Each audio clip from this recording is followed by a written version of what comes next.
Jeffrey Armstrong is a distinguished Indologist.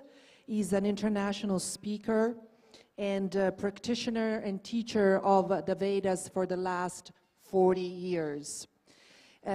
Jeffrey Armstrong is also the founder of VASA, which is the Vedic Academy of Science and Arts, and it's an online educational program that has a wonderful curriculum on ancient wisdom that I highly recommend to you. So just go and check vasa.com.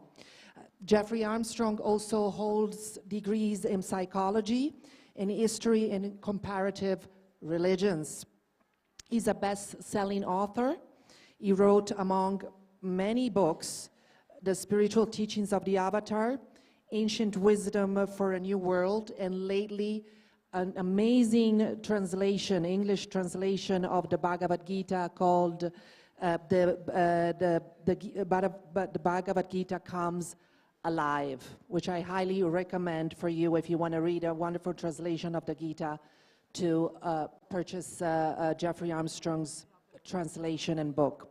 And so thank you, Jeffrey, for being here. The sound. We can't hear him for some reason.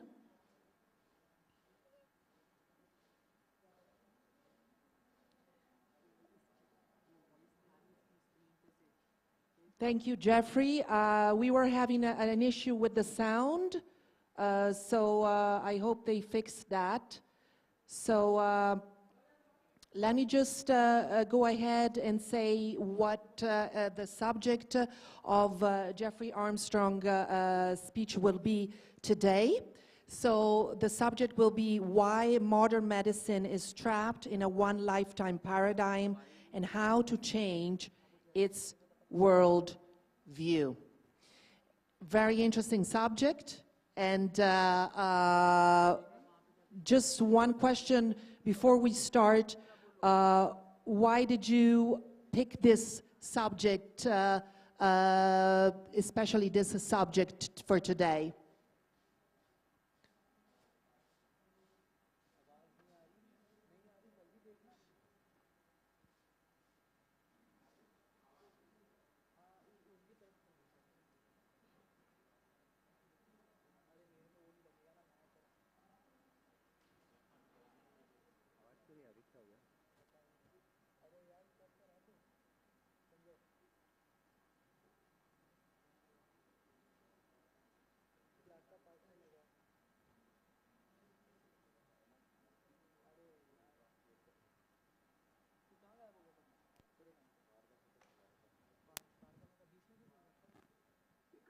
Moksha means freedom from bondage. And my proposal is medicine needs to end that to its purpose. Beautiful, thank you. And I absolutely agree on whatever you have to say about this, because all of this has physical and psychosomatic consequences. This perspective has a lot of consequences. So I would say probably the best thing to do would be to play your video, because you have a lot of beautiful things and interesting things to say in this video. So why don't we play the video, and then if we have time, we're going to do some also Q&A. Sounds good?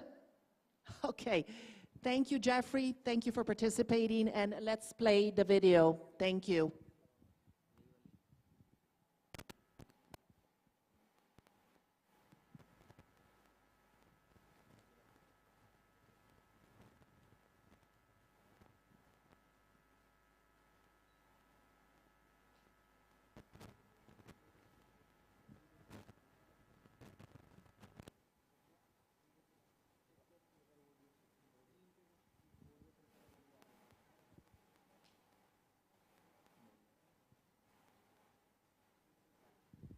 A few technical.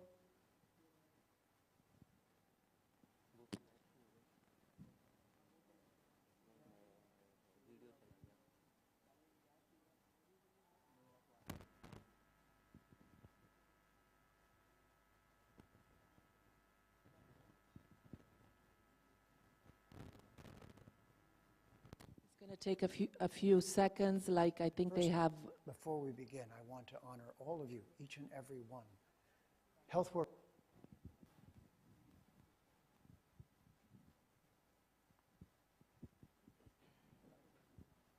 Namaste. And my deepest respectful pranams to all of you.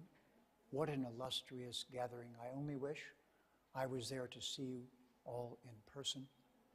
And what an important topic, world health and wellness at this moment in history. And first, before we begin, I want to honor all of you, each and every one. Health workers are a special breed of human being. They live for the well-being of other human beings. It's as if you personify Dharma, as if you're always asking what causes the least harm, what causes the most benefit. I personally have some insight into this because I worked my way through university as a surgical orderly with no medical background whatsoever. Answered a job ad and found myself a couple days later holding someone's leg while it was sawed off. But they would have died if it was not sawed off. And there I was, first time in my life, holding someone's leg. And in the next 9 months that I worked in that job, I learned so much about your lifestyle. So I'm not an outsider, I'm a humble insider. My task, not very important, but my insights, watching all of the healers very carefully. And the first thing I learned is to have a deep respect for all of them, even if I disagree with some of their methodologies or some of the things they do.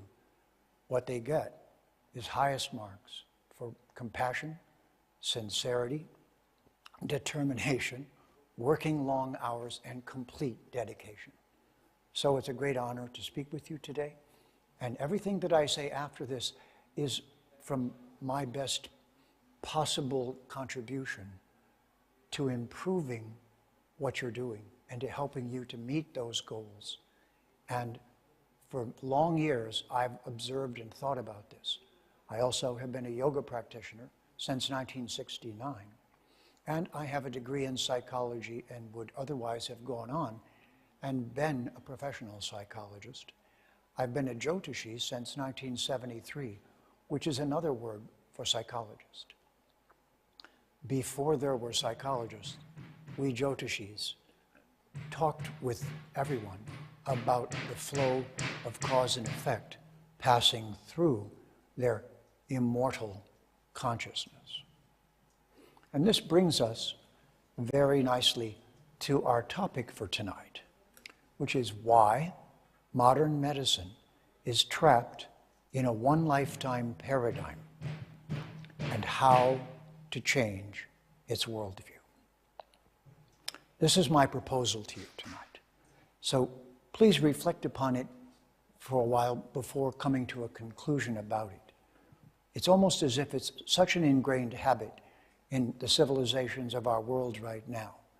The terror and consternation, the existential angst that comes from believing that you only exist for one lifetime or one brief opportunity and then dire consequences or something forever.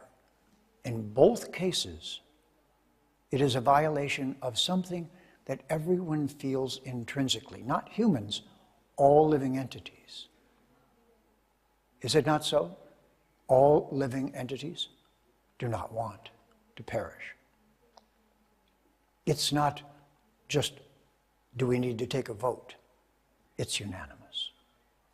And I would like you to reframe that unanimity, that all living entities object to death, object to going out of existence.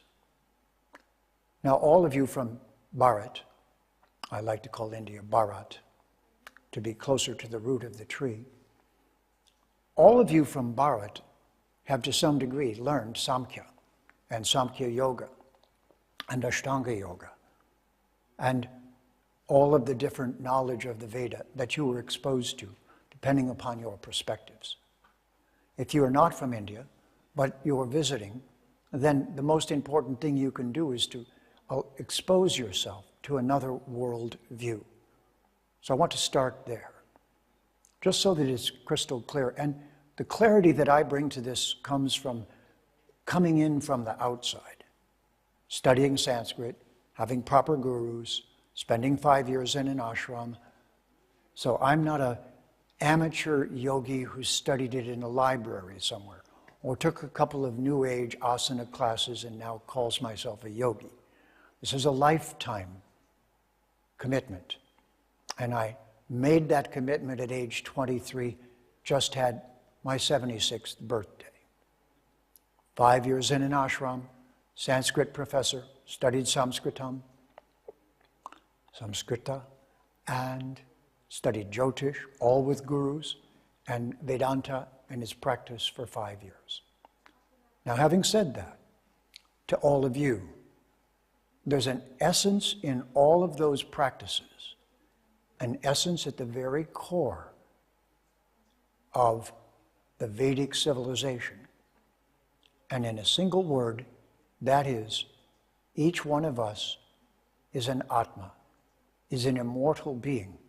And that viewpoint, this culture that surrounds that, is not considered a religion. Religion is from the word ligament, by the way, and religare means bound by rules. The Vedic civilization of Bharat is not first and foremost bound by rules. It is first and foremost based upon a premise, and that premise is binary. There are only two choices. One choice, you are temporary, and you are the being made of parts, made of unconscious energy that is our clothing, is our body, is our cellular structure, all of it. The whole enchilada is all unconscious energy acting in purposeful ways, which raises the other question. But this one is more primal. It's binary.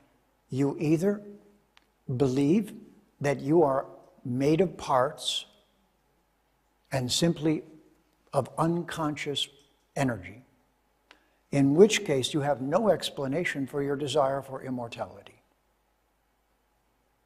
So if you hold that view, that's your choice. But if you do, then you have just said, I have no immortality, just one lifetime. One and done.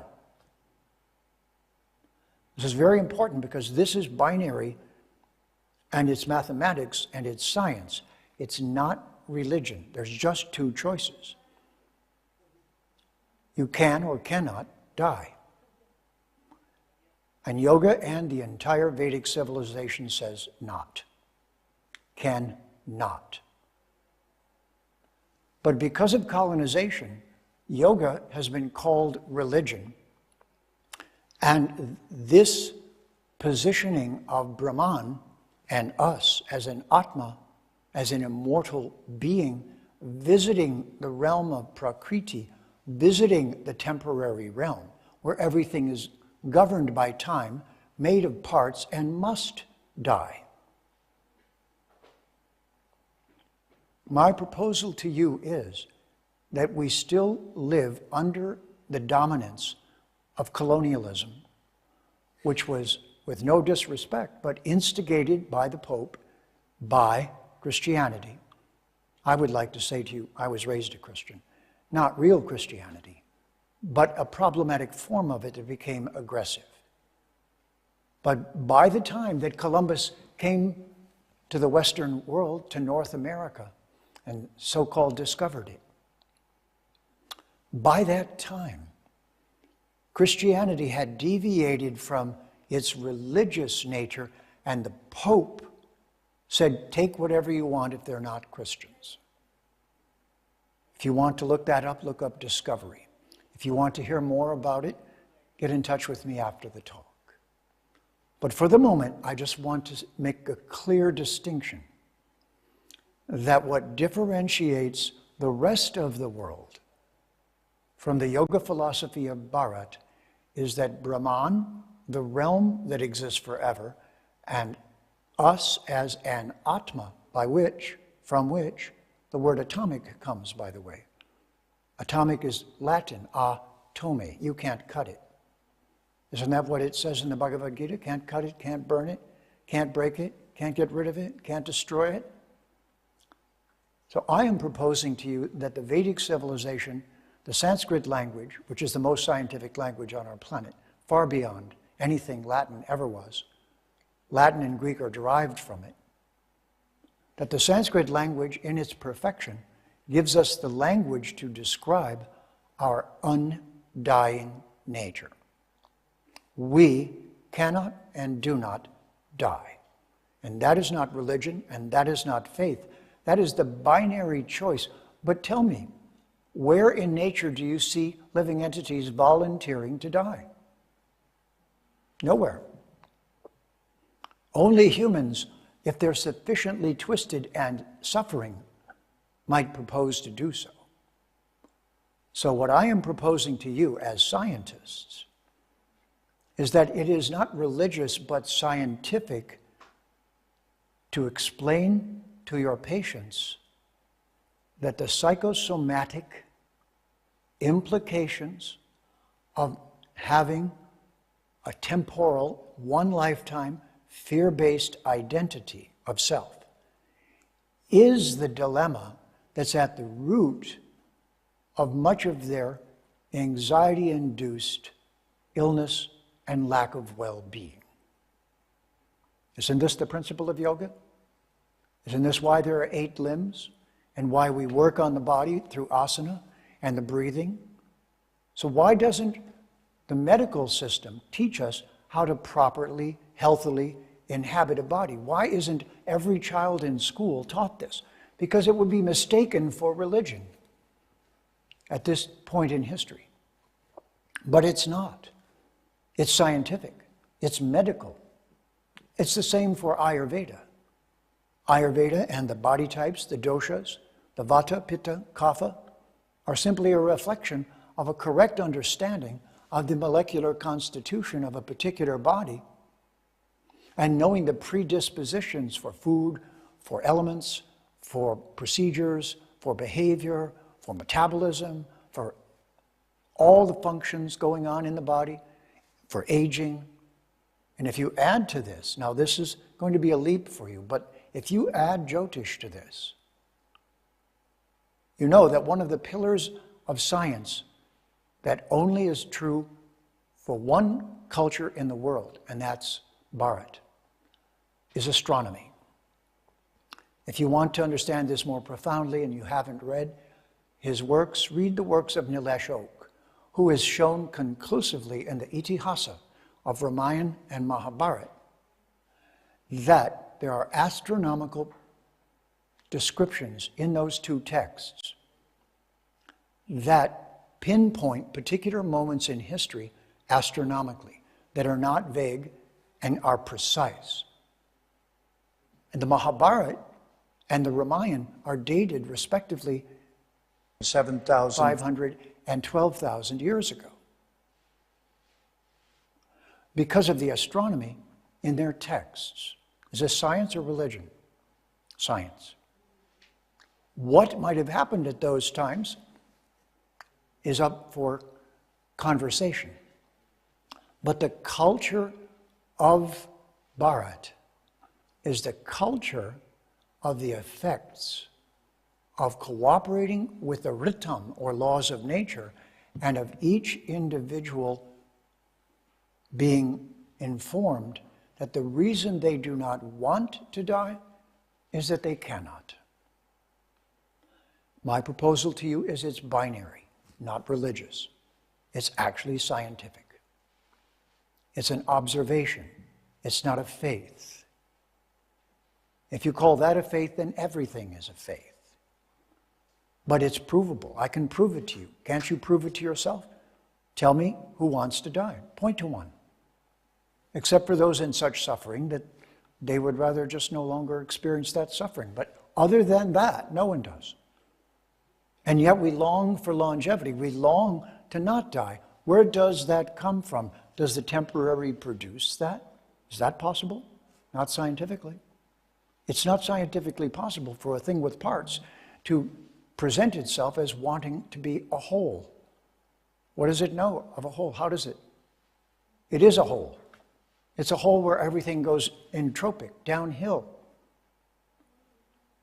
And I am proposing to you all to meditate upon, not accept because anyone says so, because you are scientists, but to meditate upon this as a possible explanation of the chaotic nature of the world we live in, of the destructive attitudes we have toward one another, of the disrespect for each other, of the killing and bombings of civilians and children. All of that, I propose to you, is an advanced state of psychosis that is induced by the anxiety and misunderstanding that comes from thinking we only have one opportunity. For all practical purposes, one lifetime. And so my proposal to you is that modern medicine, because of the evolutionary process in history, would not have been supported by the Abrahamic religions who believe that everyone has only one lifetime.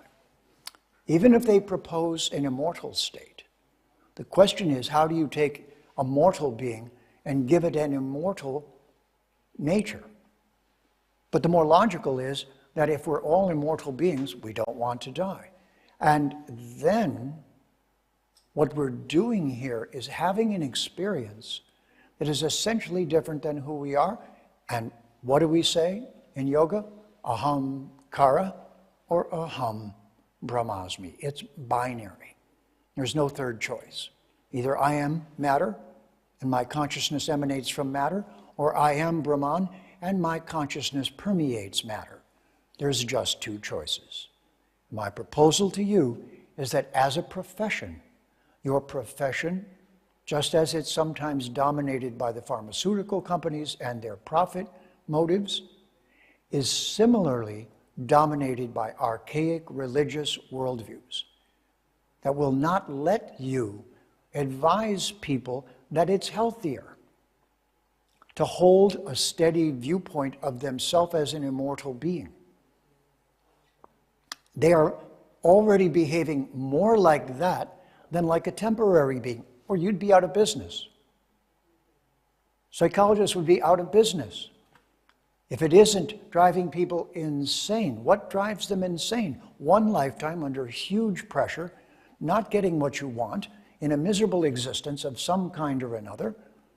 One lifetime with a body that's dysfunctional and disabled and damaged. And what is science now doing as an answer to this? Making humans in test tubes and with computers and with advanced computer technology. Is that the answer? Shall we manufacture humans so they become perfect? Is that what perfection means? Or does perfection mean understanding you already are an immortal being? You cannot die. That's why you don't want to. And that the psychosomatic effect of that attitude is at the essence of a myriad of medical problems and conditions, psychological, psychophysical conditions, and that this can be altered by the altering of consciousness. Yoga is not just asanas. Because right now, the Western world has colonized yoga, but it's mostly asanas and a little pranayama, and not the philosophy. So it looks right now like yoga is exercise. If you're at all learned, you know better. Yoga is the actualization of yourself as an immortal, so you no longer experience anxiety. Full stop, period, right there. Done, aham brahmasmi, you can't touch me. You can't burn me, you can't cook me, you can't kill me. You can give me pain, but I can put up with that. Life is a pain and a pleasure, and life is both pain and pleasure. So, What do we want? Pleasure. What do we want? Not to die. What do we want? Do you see it? Do you have anyone raising their hand and saying temporary, die any time now? Should have died yesterday? Unless they're suffering. And my proposal to you is, you've been bamboozled. That's been called science. And I am proposing to you that yoga is science. And the absence of yoga, the absence of Ayurveda, the absence of body types, the absence of Jyotish are all pressures from Abrahamic one-lifetime religions, or the branch of science which has become against religion because there were only two clubs. And if you study the history of this, I'll tell you briefly how it happened. Originally, when Christianity was going through the 10th and 11th centuries, there was only one text of Aristotle, the Greek writer. And that one text was not very full of information about Samkhya, about science. In Spain, where the Islamic tradition had conquered the land for a while, they had translated the works of Aristotle into Arabic. They were in a cave in Spain, and after the Muslims left, the cave was discovered, and in the 11th century, Aristotle, in 20 or 30 volumes, became available, and from this we got the so-called scientific revolution. That non-theistic scientific revolution, that not yoga, because it wasn't possible. And then Bharat was colonized, like the rest of the planet. By whom? By people sent out by the Pope, by people with a religious worldview. So therefore, this was a pressure on what you could talk about, on what you could think, on how you could behave. Tell me something. I often ask this to my friends because I've been a practitioner of Ayurveda and Jyotish and yoga for so many years now, 40-some years. So I asked them, so when was the last time you took a friend out to dinner at a hospital? At the restaurant at the hospital? The answer is never. Why? Because what you know for sure is that if you go into the hospital, your only hope is if your relatives bring you food that's edible. And that hospital food is not. And does anyone go around and match the diet to your body type? No. So, there's no recognition of the fundamental truths of yoga, the fundamental truths of embodiment science in the Vedic civilization. And it is not religion. It is science. How you breathe is science. I'll give you one quick example. If you breathe in, 3, 4, breathe out, 1, 2, 3, 4, and hold for a count of 4 in between, that pranayama is a balanced breathing that centers you and brings you into harmony. This is the symbol of harmony and balance in yoga. Now, after the age of 50 or so, if you breathe in 4 but out 8, why would you do that? Scientifically, because waste byproducts your body is making more abundantly after 50, and the older you get, will be exhaled and gotten out of the body. Who knew that breathing properly removes toxins from the body? None of my family doctors ever told me that. Yoga told me that. My family doctors helped me on many occasions, but not with that. So we need a renaissance. We need a revival. And this is not a negative about you. This is your opportunity to overcome the restrictions of the Abrahamic dangerous religions, the small-mindedness of not looking at the culture of Bharat as a science culture, the lack of understanding of Sanskrit and its precision, and more than anything, the implications of a many-lifetime worldview. Don't call it a religion. It's a worldview. And whichever of your clients have a one-lifetime worldview, I guarantee are in anxiety. And if they're successful at their yoga practices and not, remember, that's not just their asana, It's all the practices that keep them acting as an immortal being. Then all of that psychosomatic chaos is removed. If you add to that a proper diet and proper herbs that their body type will respond to, again scientific, ectomorph, mesomorph, endomorph. William Sheldon, the psychologist, photographed 4,000 or 5,000 college students at the University of Illinois showing their body type, their Ayurvedic body type, but he called it not Vata Pitta Kapha, he called it ectomorph, endomorph, mesomorph, didn't admit he got it from India. This colonization of knowledge of India, but not a real implementation of it, is what has made your profession and a myriad of others, psychologists, teachers, philosophers, many, many people, including scientists, who got astronomy, mathematics, and many things. But the one I'm challenging you to look again at, and that's all I'm doing, is asking you humbly to look at it again. Look at worldview as a primary way that the patient, that all humans are disturbed and debilitated or empowered and made healthier. And even if someone says to me, yes, but that's religion. And I say, well, what if the religion calms your pulse? What if it removes toxins from your body? What if it brings you to center? Is it religion or science? If it universally has that effect, then that's science. So what I'm proposing is that to remove, first of all, the bad food from hospitals, with no disrespect to the kitchen, but you haven't been taught how to feed people according to their body type. And ladies and gentlemen, as physicians, you should know this first. And I'm sure many of you do. After all, if you're from Bharat, you know these things. You were exposed to them. Isn't it time in history that we implement these things in the medical system and not have them seen as religion or sectarian or somebody else's agenda, but see them as they really are? And what other view explains the diversity of our humanness and our hunger to continue experiencing our humanness than again and again and again? I have a little joke. I was born a Christian, a born-again Christian. And I became a born again and again and again and again and again and again and again Hindu. Boy, I'm glad I did. For religious reasons? No. Day to day.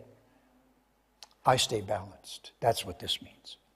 This doesn't mean something religious. This means chill. Stay balanced. I see that in you. I see past your body. I see you, the consciousness inside. That consciousness can't die. It's in my eyes. It's in my voice. It's in our relationship. And you relax. Your pulse changes. Everything changes. It's a great opportunity for me to bring this viewpoint before you. It's the result of 50 years of yogic, scientific, psychological, psychosomatic, dietary, lifestyle research. I've studied 8 forms of martial arts, 3 styles of sword fighting. I've worked in Silicon Valley. I've had a healthy, dynamic, vital life.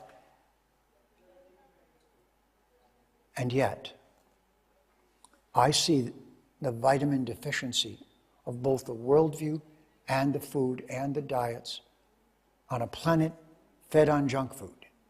Don't you think it's time we get into body types?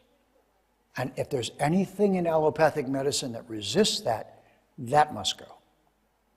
Not for religious reasons, for scientific reasons. Let's put Ayurvedic practitioners in the kitchens of hospitals around the world. See if that helps. Let's put some doctors in those hospitals who work with you, taking pulses, looking at it from those perspectives. Who knows? We might even find that in sitar music and Sanskrit mantras, there's a scientific effect. But if we can be making babies with robotics and technology right now, excuse me, but we can damn well be trying out Ayurveda and yoga and the things that it has been doing for thousands and thousands of years. I'm so fortunate to appear before you today and have the opportunity to share this with you. If I was appearing to be disrespectful in any way, I think you can see It is not that I am being disrespectful. It is that I am really holding the world of science accountable to take the value that was created in the past, and if they don't incorporate it, I'm certain that's a lack of sincerity or a lack of imagination. Thank you very much. If you have any questions personally, you can be in touch, and I believe we're going to do Q&A next. Namaste. Namaste. And my deepest respectful pranams to all of you. Namaste. Thank you, Jeffrey, so much for this wonderful speech.